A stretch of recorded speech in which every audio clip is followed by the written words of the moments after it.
2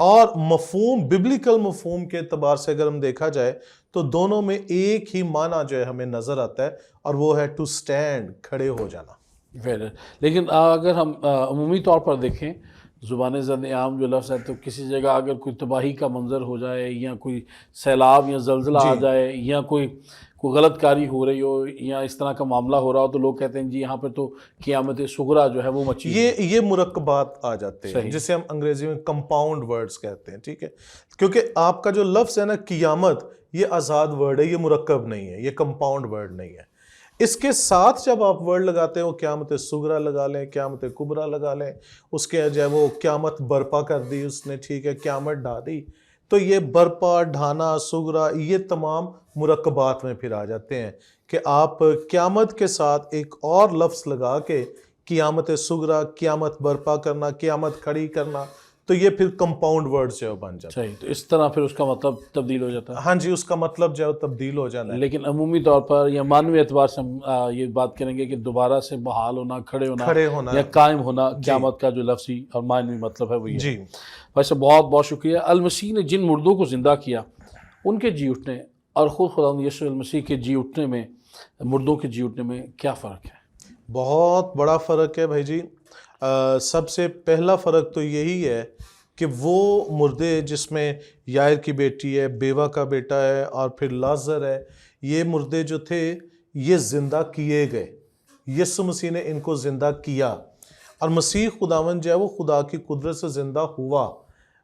Romeo کا خط پہلا باب دیکھیں تو کرائسٹ کے لیے یہ لکھا ہے کہ وہ جسم کے اعتبار سے تو داؤد کی نسل سے تھا، مگر پاکیزگی کی روح کے اعتبار سے مردوں میں سے جی اٹھنے کے سبب سے وہ قدرت کے ساتھ خدا کا بیٹا ٹھہرا. سب سے پہلا فرق جو ہے وہ تو یہی ہے کہ وہ مردے جو ہے وہ زندہ کیے گئے. یسوع مسیح جو ہے وہ جلایا گیا، زندہ کیا گیا through the power of God. یعنی خود سے اس نے خود کہا تھا ابن آدم کو جان دینے کا بھی اختیار ہے اور اپنی جان لینے کا بھی اختیار. جو مردے یسوع نے زندہ کیے ان کے پاس یہ اتھارٹی نہیں تھی. اور پھر جب ہم دیکھتے ہیں، اگر تھوڑا سا اس میں ہم آگے جائیں تو جب ہم بات کرتے ہیں تو یہودی جو ایک نقطہ نظر تھا مردہ لوگوں کے تعلق سے کہ 3 دن تک روح جو ہے وہ اس ڈیڈ باڈی کے نزدیک رہتی ہے، دین وہ ہیڈس میں، پاتال میں، جس کے لیے عبرانی لفظ شلو استعمال ہے، وہاں پہ جو ہے وہ چلی جاتی ہے. تو وہاں پہ جو ہیڈس جو ہے ایکچولی یہ ایک گریک گاڈ ہے جس کا جو انتہائی گہرائیوں اور تاریکی کا جو ہے وہ دیوتا ہے. تو وہاں پہ روح جا تو سکتی ہے مگر وہاں سے روح واپس نہیں آ سکتی. سو کرائسٹ جب 4 دن کے لازر کو اس نے زندہ کیا ہے تو اس نے یہ ثابت کیا ہے کہ مجھ میں اختیار ہے کہ میں روح بھیج بھی سکتا ہوں اور وہاں سے لے بھی سکتا ہوں. اور پھر اس کے بعد یسوع مسیح کا خود مردوں میں سے جی اٹھنا، اس نے یہ ثابت کر دیا کہ عالم ارواح کی کنجیاں اور اختیار اس کے پاس ہے. وہ روح وہاں پہ گئی بھی، قیدی روحوں میں منادی بھی کی اور وہ وہاں سے واپس بھی آیا. ہیڈس اس کو روک نہیں سکا کیونکہ اس کا اختیار اس پر جو ہے وہ نہیں تھا. سو یہ ایک بہت بڑا فرق نظر آتا ہے. پھر اس کے بعد ہم دیکھتے ہیں کہ جو مردے اس زمین پر زندہ کیے گئے یسوع مسیح کی خدمت میں، وہ دوبارہ پھر مرے، اپنی طبعی موت جو ہے وہ مرے. یسوع مسیح جب مردوں میں سے زندہ ہوا تو پھر وہ مرا نہیں ہے، اس کی قبر آج بھی خالی ہے اور وہ زندہ آسمان پر جو ہے وہ اٹھایا گیا. سو یہ تصور کرنا کہ مسیح کے ریزوریکشن میں اور ان کے ریزوریکشن میں فرق نہیں ہے، یہ سراسر حماقت ہے کسی بھی شخص کے لیے. وہ کوئی بھی اگر یہ سوچنا شروع کرے، ایک بہت بڑا فرق ہے اور وہ فرق یہی ہے کہ یسوع مسیح مردوں میں سے زندہ ہو کر دوبارہ نہیں مرا، جبکہ وہ زندہ ہوئے، ایک وقت گزارا اور دوبارہ پھر موت کا مزہ جو ہے انہوں نے چکھا ہے. Wonderful, thank you very much. بس اس کے علاوہ میں ایک اور بھی مطلب 3 یہ تو آپ نے بتایا نا کہ یار کی بیٹی، 9 شہر کی بیوہ کا بیٹا اور پھر لازر. لیکن جب یسوع مسیح نے چلا کر جان دی تو بہت ساری قبریں جو مکسر تھیں وہ بھی کھل گئی تھیں بالکل، اور وہ بھی ایسا سلسلہ تھا. بالکل. بھائی صاحب بہت بہت شکریہ. پہلا کرنتھیوں 15 باب کی 3 اور 4 آیات کے مطابق قیامت المسیح کا مصلوبیت کے ساتھ کیا تعلق ہے، پھر قیامت المسیح کی حقیقت اور اگر اس کے ثمرات اور فائد ہم بنی نوع انسان کے لیے جان سکیں اسی تناظر میں. جی بردر، اس میں جب وہ دیکھیں 2 چیزیں ہوتی ہیں. ایکچولی یہ جو آپ کا کویسچن ہے یہ ایک طرح کی کہہ لیں کہ یہ ان 3 اور 4 آیت کا نہ صرف کنیکشن ہے بلکہ اس کی ایک تھوڑی سی تفسیر اور تشریح جو وہ بھی آ جائے گی جو ہرمنیٹکس کے زمرے میں فال جو وہ کرتی ہے. اور ہرمنیٹکس کا علم التشریح کا جب وہ ایک بہت بڑا اصول یہ ہے کہ اس سے پہلے کہ آپ اس ورس پہ آئیں آپ کو کانٹیکسٹ جاننا ضروری ہے. وہ آپ کا امیجیٹ کانٹیکسٹ بھی اور آپ کا ریموٹ کانٹیکسٹ جو ہے وہ بھی ہونا چاہیے. اب یہاں پہ جب ہم کرنتھس کے شہر کی بات کریں تو یہ رومنس کے انڈر یہ شہر جو ہے وہ اس وقت موجود تھا. اور پولس رسول نے جب یہ خط لکھا ہے تو افسس سے یہ خط لکھا گیا تھا. اور یسوع مسیح کی جو تاریخ ہے وہ یہ بتاتی ہے کہ یسوع مسیح کے آسمان پر اٹھائے جانے کے تقریباً 1 سال بعد پولس رسول کی چنا گیا اور اس کی خدمت کا آغاز جو ہے وہ ہوا. اب کرنتھس کی کلیسیا پر جب ہم نگاہ کریں، شہر پر نہیں چرچ پر جب ہم نگاہ کریں تو آغاز ہی میں پہلے باب کے اندر ہی اس کلیسیا کی پرابلمز جو ہے وہ آپ کو نظر آنا شروع ہوں گی. سب سے بڑی پرابلم کہ یہ کلیسیا 4 گروہوں میں بٹی ہوئی تھی. پال کہتا ہے کوئی اپنے آپ کو پولس کا کہتا ہے، کوئی اپلوس کا کہتا ہے، کوئی کیفا کا کہتا ہے، کوئی مسیح کا کہتا ہے. تو گویا ایک ڈویژن جو ہے، گیپس جو ہے چرچ کے اندر شروع سے نظر آتے ہیں. پھر آپ پولس رسول کے خطوط کو اٹھا کر دیکھیے، رومنز سے لے کے آگے انڈیویجول اور چرچ ایپیسل دونوں طرح کے خطوط اٹھا کے دیکھیں، قید خانہ کے خطوط جو وہ بھی اٹھا کے دیکھیں، تو تمام خطوط کلیسیوں کو یا انڈیویجولی جتنے خط لکھے گئے ان تمام کلیسیوں کی جو کمزور پہلو تھے وہ سارے ایک طرف، اور کرنتھس کی کلیسیا کے کمزور پہلو سارے ایک طرف. پھر بھی کرنتھس کی کلیسیا کے کمزور پہلو ان سب سے زیادہ آپ کو ملیں گے. کیوں؟ چرچ کے اندر ڈویژن ہے، چرچ کے اندر جو ہے وہ تفرقہ بازی ہے، چرچ کے اندر جو ہے وہ زناکاری بھی ہے. وہ کہتا ہے کوئی اپنی باپ کی بیوی کو رکھتا ہے اور کوئی اس کو معیوب نہیں سمجھتا. فائنینشیل کرپشن بھی چرچ کے اندر جو ہے وہ چل رہی ہے. ایون چرچ کے اندر خادموں کی انسلٹ جو ہے وہ بھی چل رہی ہے. کلیسیا کے اندر کئی ایسے حالات اور گروپس تھے جو پال کو رسول بھی ماننے کو تیار نہیں تھے. پھر چرچ کے اندر جو ہے وہ علمی کمی بھی ہے، تھیولوجیکل کمی بھی ہے. پولس کو محبت پہ ٹیچ کرنا پڑا ہے، پولس کو جو ہے وہ قیامت پہ ٹیچ کرنا پڑا ہے، پولس کو جو ہے روح القدس پہ ٹیچ کرنا پڑا ہے. ایون پولس کو جو ہے انتظامی باتوں پہ ٹیچ کرنا پڑا ہے. پولس کو جو ہے یہاں تک بھی بیان کرنا پڑا ہے کہ خواتین کلیسیا میں کیسے ہوں، مرد کیسے ہوں، بالوں تک اسے ایک ایک چیز جو ہے وہ بیان کرنی، جیسے کسی چھوٹے بچے کو جو سمجھایا جاتا ہے. تو ان حالات کے اندر جو ہے، اور اس کا سبب کیا تھا؟ اس کا سبب یہ تھا کہ کرنتھس کی کلیسیا جہاں پر تھی، یہ کرنتھس شہر جو ہے it was a very wealthy city, تجارت کا مرکز تھا اور مختلف اقوام سے لوگ یہاں پہ آتے تھے تجارت کی غرض سے. سو ایک سے زیادہ مذاہب کے لوگ یہاں پہ پائے جاتے ہیں، جن میں بڑے بڑے مذاہب جو ہیں اس میں رومنز ہیں، یونانی تھے، یہودی اس میں جو ہے وہ پائے جاتے. تو 4 مکتبہ فکر کے لوگ یہاں پہ پائے جاتے ہیں قیامت کے تعلق سے. اور بھی تھیولوجیکل اور بھی بہت سی چیزیں ہوں گی، لیکن چونکہ ہمارا ٹاپک اس وقت یہ ہے اس لیے میں صرف اسی کو جو ہے وہ چھیڑوں گا. بہت شکریہ. تو قیامت کے تعلق سے 4 مکتبہ فکر تھے. یونانی لوگ جو تھے 2 مکتبہ فکر ان کے تھے، ایک یہ رومینز کا تھا اور ایک یہودیوں کا. یہودیوں کے اندر تو صدوقی ایک ایسا آپ کو پتہ ہے وہ تھا گروہ جو یہ کہتے تھے کہ قیامت ہے ہی نہیں ہے، نہ فرشتے ہیں نہ ارواح ہیں، کچھ بھی نہیں، بس بندہ مرا اور ختم. یہ ایک سوچ جو ہے وہ پائی جاتی تھی.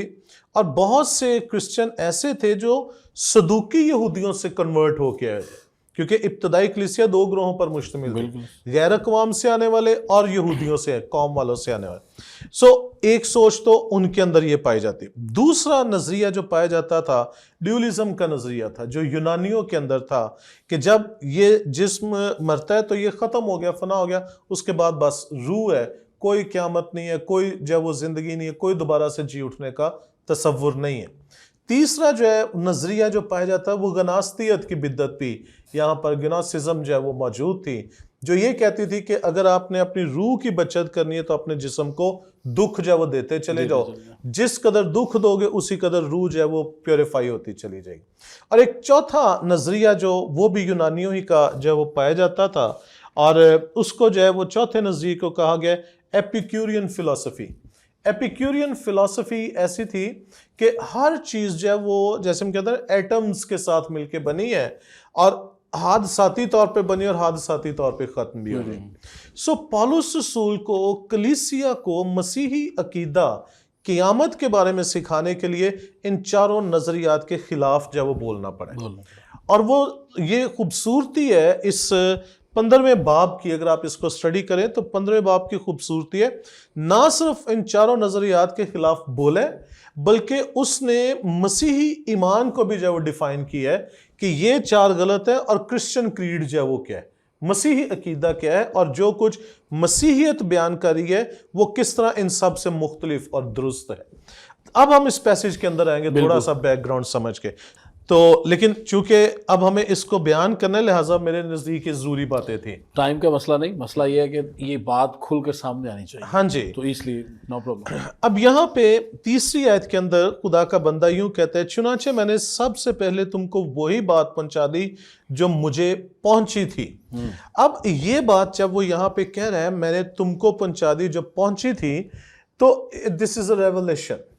کیونکہ بائبل مقدس کے اندر جب ہم دیکھتے ہیں تو پالوس رسول کا چناؤ جو ہے کسی رسول کی وجہ سے نہیں ہوا، اس کا چناؤ ڈائریکٹ یسوع مسیح کے ساتھ جب وہ انکاؤنٹر ہوا ہے تو ہوا ہے. اگر ہم گلتیوں اس کے پہلے باب کی 11ویں آیت جب وہ دیکھنا شروع کریں تو وہاں پہ خدا کا بندہ کیا کہتا ہے؟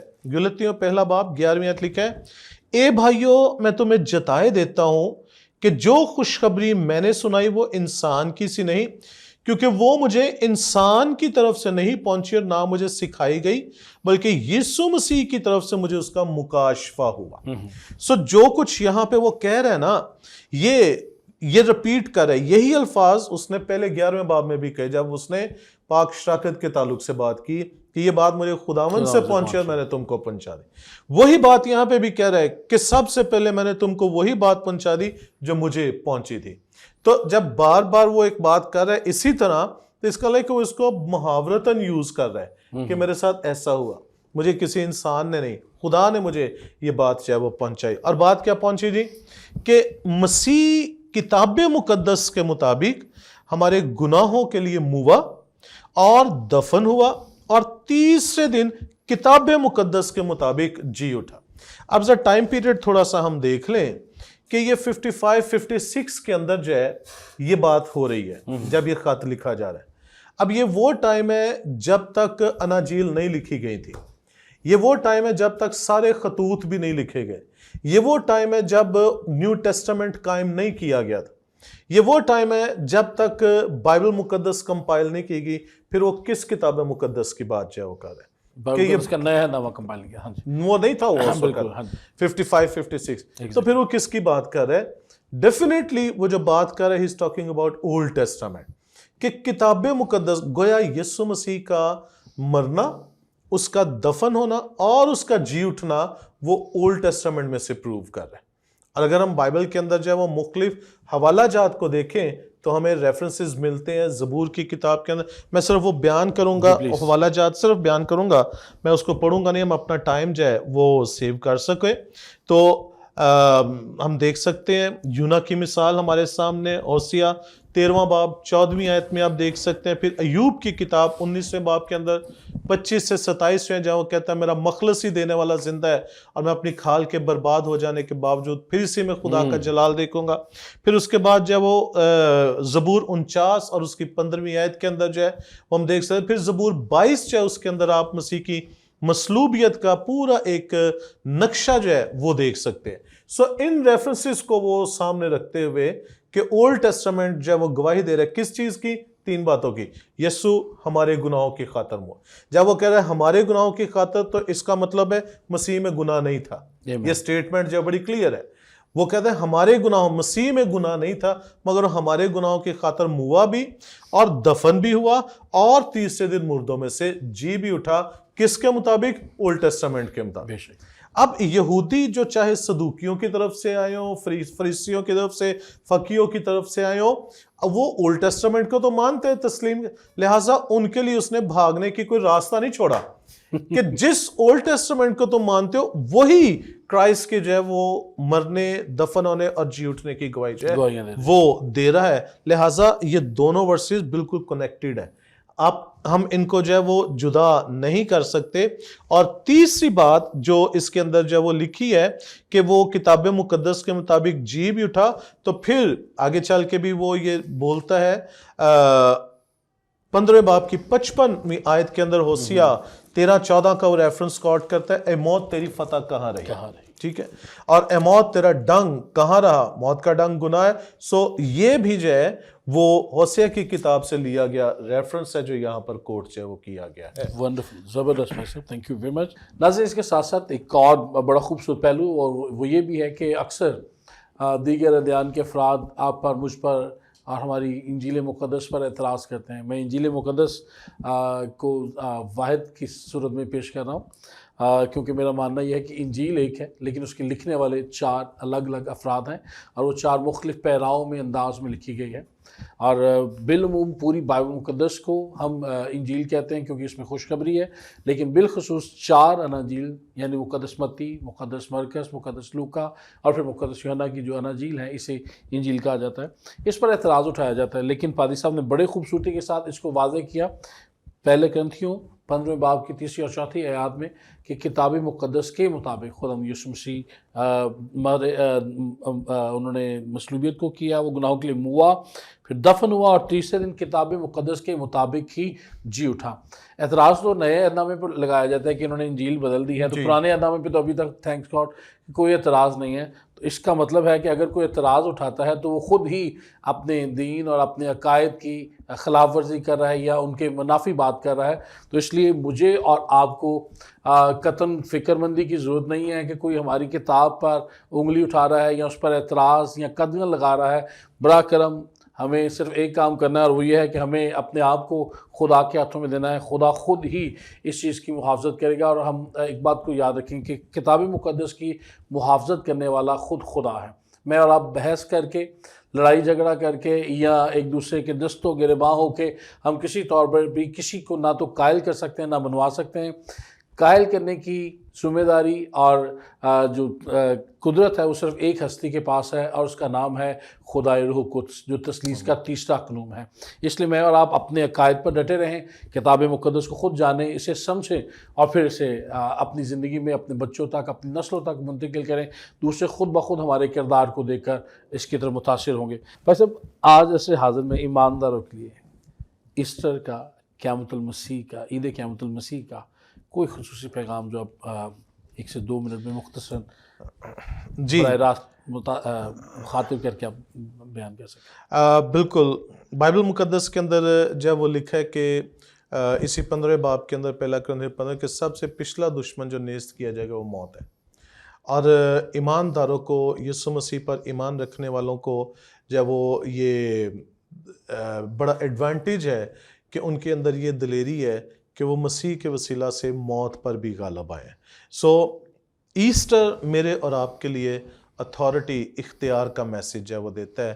یسوع موت اور قبر پر غالب آیا ہے اور اس کے وسیلہ سے ہم بھی جو ہے وہ با اختیار جو ہو گئے ہیں. اس کو اگر میں یوں اس سینٹینس کو میں بیان کروں کہ جس طرح بنی اسرائیل نے یرو شہر کے گرد جو ہے وہ ڈیرے لگائے اور ایک ہی للکار سے شہر کی دیوار گر گئی, تو شہر کی دیوار کا گرنا جو ہے یہ ان کی فتح تھی, مگر شہر پر غالب آ جانا یہ ان کی فتح سے بڑھ کر غلبہ تھا. یسوع مسیح کا صلیب پر ہماری خاطر قربان ہونا یہ ہماری فتح ہے, اور اس کا مردوں میں سے جی اٹھنا اور ہمیں قبضہ دینا یہ فتح سے بڑھ کر غلبہ ہے. اس لیے اپنی زندگی اس دنیا پر کبھی کچ دلی کے ساتھ نہ گزاریے, بلکہ اختیار کے ساتھ, ایمان کے ساتھ اور یسوع پر بھروسہ رکھتے ہوئے گزاریں کہ اس نے ہمیں ابلیس پر اور موت پر بھی فتح بخشی. بہت بہت شکریہ بھائی صاحب, thank you very much. Thank you. ناظرین, اختتام میں صرف 2 باتیں آپ کے گوش گزار کرنا چاہوں گا, اور وہ یہ ہے کہ جب ہم عید قیامت المسیح کی بات کر رہے ہیں اور آج سے ہم منا بھی رہے ہیں بڑے جوش و خروش کے ساتھ, عقیدت کے ساتھ, جو کہ منانا ہمارا حق بھی ہے, ہم اس بات کے لیے خدا کی شکر گزاری کرتے ہیں. خدا نے آپ کو, مجھے, ہم سب کو زندگی بخشی کہ آج ہم اس بڑی خوشی میں شامل ہو سکیں. تو یاد رکھیے گا صلیب پر ایک بڑا کام ہوا, اور وہ بڑا کام یہ تھا کہ خدا یسوع مسیح نے ایک برے کے طور پر ہمارے سارے گناہوں کو اپنے اوپر لے لیا. تمام بنی نوع انسان کے تمام گناہوں کو اس نے اپنے اوپر لے لیا,